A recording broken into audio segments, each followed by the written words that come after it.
Hello everyone, I'm Westropp-Evans and today is February 2nd, 2025. It's now 485 days that Hamas are holding hostages captive in Gaza. Some 79 remain in the terror dungeons, some alive, others not.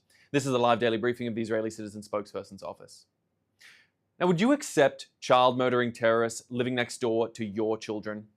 Well, on October 7th, Hamas ripped 9-month-old Kfir Bibas and 4-year-old Ariel from their home together with their mother Shiri.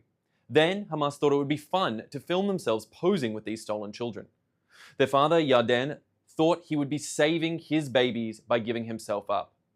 And Yarden Bibas was finally released from Hamas captivity this last Saturday, alone, without his family.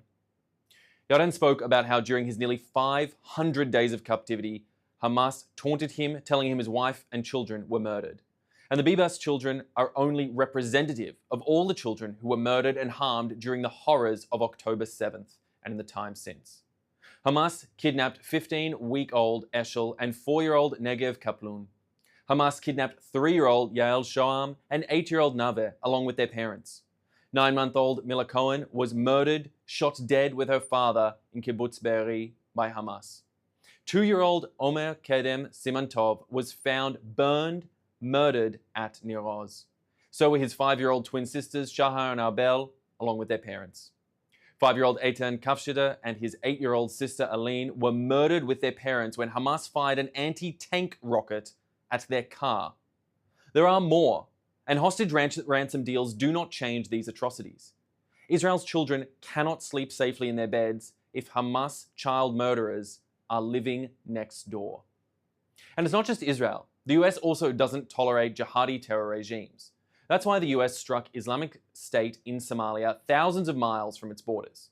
The US has previously hit Islamic State around the world, including in Syria and Iraq, and the US also recently hit Iran-backed Shia jihadis just across the Red Sea, the Houthi terror pirates in Yemen. The US strikes the jihadis because they say they want to destroy the US, and they keep trying to. Israel faces Hamas jihadis not thousands of miles away, but right on our borders. And Hamas jihadis also say they want to destroy Israel, and they also keep trying to. Hamas promises to do October 7 massacres again and again if they have the opportunity, and no country can tolerate living alongside those who seek to enact terror upon their people. The US doesn't want jihadis across the globe, and Israel certainly cannot have them across the border next door. And that's precisely one of the things that will be discussed in Washington, D.C. on Tuesday. Israel's Prime Minister Benjamin Netanyahu is traveling to meet US President Donald Trump. Now, this is the first meeting President Trump will have with a foreign leader since his inauguration. And the meeting will focus on Hamas, Iran, regional instability, and getting back the remaining Israeli hostages. The US has taken a clear stance against the Hamas murderers and their Iranian backers. And the rest of the world must stand with Israel against those who want to burn the whole region and cause global instability. Otherwise, we'll again be dousing the flames of terror, perhaps next month, perhaps next year, and certainly into the future. All right, let's take questions from our audience watching live on social media. Thank you, Asher. Our first question comes from many people on Instagram. Many want to know, is there any news on the rest of the Bibas family? Sadly, as the situation stands right now, what I spoke about just earlier, Yarden Bibas was informed while he was in captivity by Hamas that the rest of his family were no longer alive. Now, this hasn't been independently verified by the IDF or any other official Israeli sources, but it is the line that Hamas is sticking to. Hamas like to claim that the Bibas family, Shiri, Ariel, and Kfir were killed in an IDF airstrike. But frankly, those heinous murderers cannot be seen as reliable sources. They took this poor young family hostage. We have the footage of that occurring indisputably, of Hamas taking them hostage in Gaza, holding these infants and their mother captive for so long. We can only hope and pray that there is some life from that family. But as it stands right now, the situation does not look good for Kfir, Ariel, and Shiri. Unfortunately, this is the reality on the ground, and until we know more, this is the information we have to work with. Thank you. Our next question comes from X. Can you please update us on the situation in Lebanon? Well, taking a look at Lebanon right now, Israel and the IDF have said that they are unable to pull back from the southern parts of Lebanon to give back the area that was supposed to be agreed to under the ceasefire, because frankly, Hezbollah is still operating in that region. As we saw just a couple of days ago, when reconnaissance drones launched by Hezbollah were shot down by the IDF. The IDF was forced to strike in the Bekaa Valley, where Hezbollah are known to operate, and they've been unable to move out of southern Lebanon in order to return it to the control of the Lebanese army, as was agreed to under the original propositions of the ceasefire back in November. The delays in terms of the ceasefire have been put in place until the middle of February, but as it stands for the time being, unless the Lebanese army can take control, unless Hezbollah can be put down and not be allowed to return back to the border region and threaten the lives and safety of so many Israelis who live in the north of Israel and frankly the rest of the country, Israel is not going to cede back the risk that these militant jihadists will be returned back to the border, will take these sort of defensive positions that threaten Israel so much. We cannot return to the status quo we saw prior to October 7th. It is not October 6th, 2023 anymore. This is the new reality, and the IDF is living in this reality until such time as Hezbollah can be taken under control. Thank you. Our next question comes from Benji on Instagram. They ask, what do you think will be discussed in the meetings between President Trump and Bibi Netanyahu? Well, this meeting, as I said earlier, the first foreign leader to be formally meeting with new US President Donald Trump, likely to be a wide-ranging one, of course. Under the first Trump administration, the Abraham Accords, which saw normalization of ties with a number of Israel's neighbors, the UAE, Bahrain, Morocco.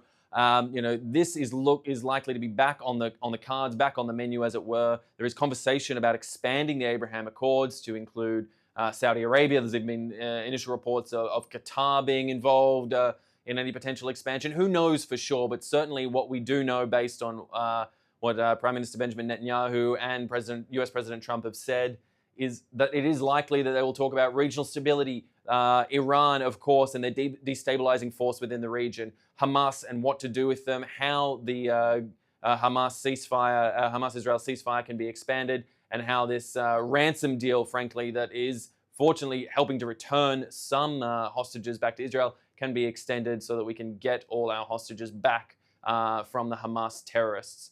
Likely to be a wide-ranging conversation. Well, remains to be seen what will truly come out of it, but hopefully it can be productive in boosting and strengthening the ties between the US and Israel, and showing those militant destabilizing groups that this relationship is strong and will remain strong.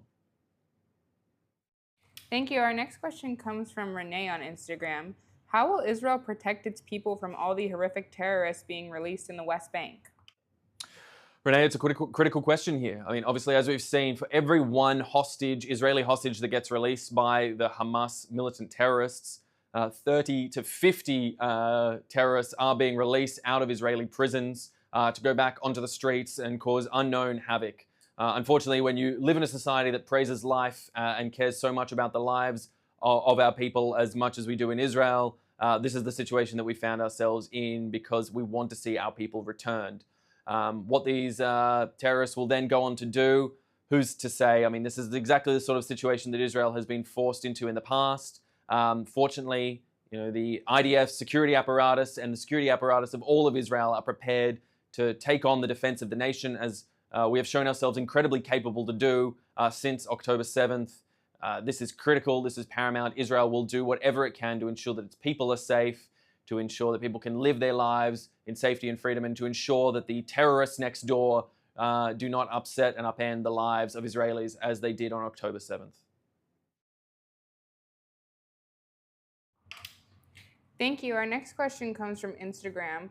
We're seeing a lot of reports from the released hostages that they were held both by quote-unquote Gazan civilians and Hamas terrorists. Is it possible to destroy Hamas, and are there genuine peace partners in Gaza? I'll take that even a step further and point out that it was not only civilians and terrorists, but also, as Emily Damari stated, that hostages were actually being held in UNRWA facilities, inside UN facilities, meaning that these facilities were potentially being used as bases of Hamas militant activity in ways that even Israel didn't conceive to be possible, even though it is well known that Hamas uses this UN UNRWA infrastructure. This is the key thing. This is why this battle in Gaza has been one of the most heinous, battles in modern warfare. Israel is attempting to, as carefully and considerately as it can, to peel out the Hamas terror elements from within the Gazan population. But this is a challenging battlefield. Hamas, as we've seen, fights not in uniform, but rather in civilian garb, pretending just to be members of the Gazan population. Only when they have their heinous and sick little ceremonies as they release Israeli hostages do they bother to put on their uniforms when they know they're protected, standing next to hostages.